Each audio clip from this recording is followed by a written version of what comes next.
नमस्कार बंधुरा एसएस दास किचेने आमी सुमिता आज निये एसेछि नतून एकटा रेसिपि केर रेसिपि पुर भरा आलुर दम बा काश्मीरी स्टाफ आलुर दम।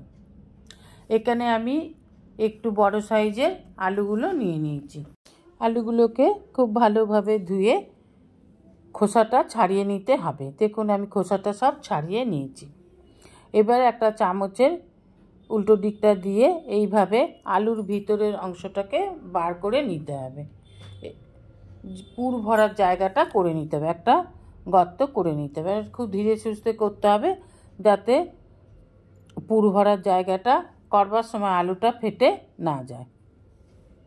এইভাবে प्रत्येकटा आलू थेके भितरेर आलुटाके बार करे निते हबे। आमी सब आलुगुलोरই बार करे निয়েছি। एबार दिए देब 1 टीस्पून हलुद गुঁড়ো और दिए देव परिमाण मतन लवण। एबार खूब भालोभाবে हलुद और लवण आलुगुलोर गाয়ে माखिए नेब। भितरेও एकटू माखिए निते हबे। ओभेने कड़ा बसिए दिए देव सादा तेल। तेल दिए नुन और हलुद माखानो आलुगुलोके एकटू भेजे नेब। भालोभाবে भेजे निते हबे। बेश एकटू लाल लाल करे भेजे तुले नेब। देखुन এইভাবে लाल लाल হয়েছে, भेजे तुले নিতে হবে। এইভাবে প্রত্যেকটা আলুকে আমি ভেজে তুলে নিলাম। আপনারা ইচ্ছা করলে আবার একটু সিদ্ধও করে নিতে পারেন, কিন্তু আমি একেবারে ভেজে তুলে নিলাম। দেখুন লাল লাল করে। এবার নিয়ে নিয়েছি 500 গ্রাম বনলেস চিকেন। চিকেনটাকে খুব ভালো করে জল দিয়ে ধুয়ে নিয়েছি। ওভেনে একটা কড়া বসিয়ে দিয়ে দেব সাদা তেল, দিয়ে দেব রসুন কুচি আর দিয়ে দেব পেঁয়াজ কুচি। রসুন আর পেঁয়াজটাকে একটু নাড়াচাড়া করে দিয়ে দেব পরিমাণ মতন লবণ। লবণ দিলে পেঁয়াজটা খুব তাড়াতাড়ি নরম হয়ে যাবে। নাড়াচাড়া করে নিয়ে দিয়ে দেব কাঁচা লঙ্কা কুচি। আমি এখানে 2টো কাঁচা লঙ্কা দিয়েছি, আপনারা ইচ্ছা করলে ঝালটা আরেকটু বেশি দিতে পারেন। দিয়ে দেব আদা রসুনের পেস্ট, দিয়ে ভালোভাবে নেড়েচেড়ে ভেজে নিতে হবে। পেঁয়াজ আর রসুনের কাঁচা গন্ধ চলে গেলে দিয়ে দেব চিকেন কিমাটাকে। দিয়ে দেব হলুদ গুঁড়ো, লাল লঙ্কার গুঁড়ো, জিরে গুঁড়ো, ধনে গুঁড়ো দিয়ে খুব ভালোভাবে চিকেনটাকে কষে নেব। যখন চিকেন কষা হয়ে যাবে, সিদ্ধ হয়ে আসবে, তখন নামিয়ে নেব।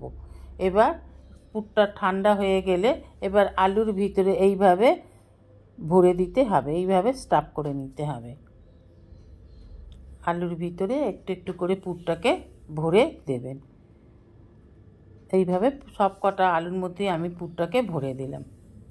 এবার ওভেনে কড়া বসিয়ে দিয়ে দেব সাদা তেল।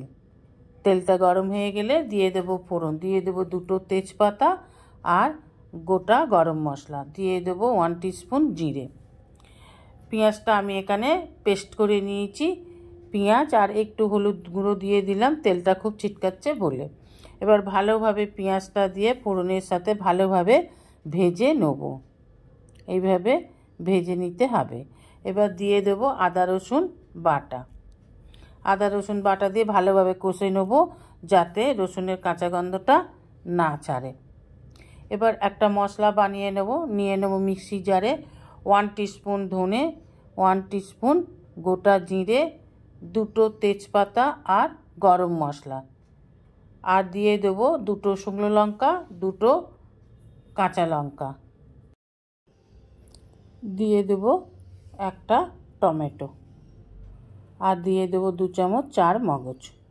এখানে আমি 2 চামচ চার মগজ দিচ্ছি, আপনারা ইচ্ছা করলে এখানে সাদা তিলও ইউজ করতে পারেন। আমি এখানে 4 মগজ দিলাম। এবার একটা পেস্ট বানিয়ে নেব। এই পেস্টটাই এখানে আমি দিয়ে দিলাম।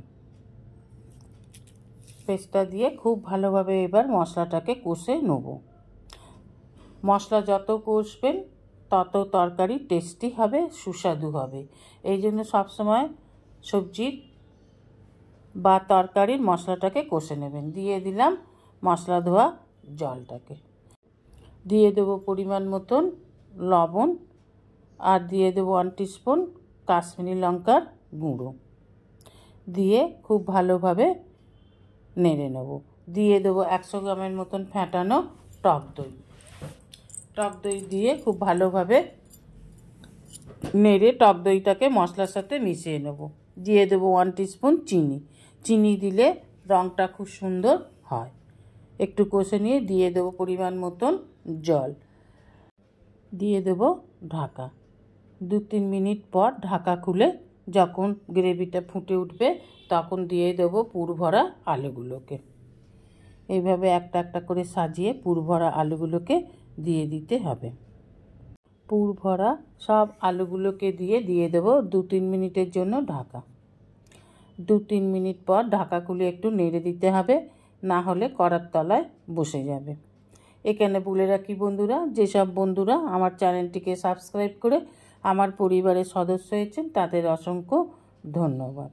যারা এখনও আমার চ্যানেলটিকে সাবস্ক্রাইব করেননি, আমার পরিবারের সদস্য হননি, আমার চ্যানেলে আজই নতুন দর্শক, তাদের কাছে অনুরোধ রইল আমার চ্যানেলটিকে সাবস্ক্রাইব করে আমার পরিবারের সদস্য হবার জন্য। দিয়ে দিলাম 1 টিস্পুন ঘি আর দিয়ে দেব 1 চামচের মতন কসুরি মেথি। আগেই ভাজা ছিল, এখন একটু হাতে ডলে দিয়ে দিলাম।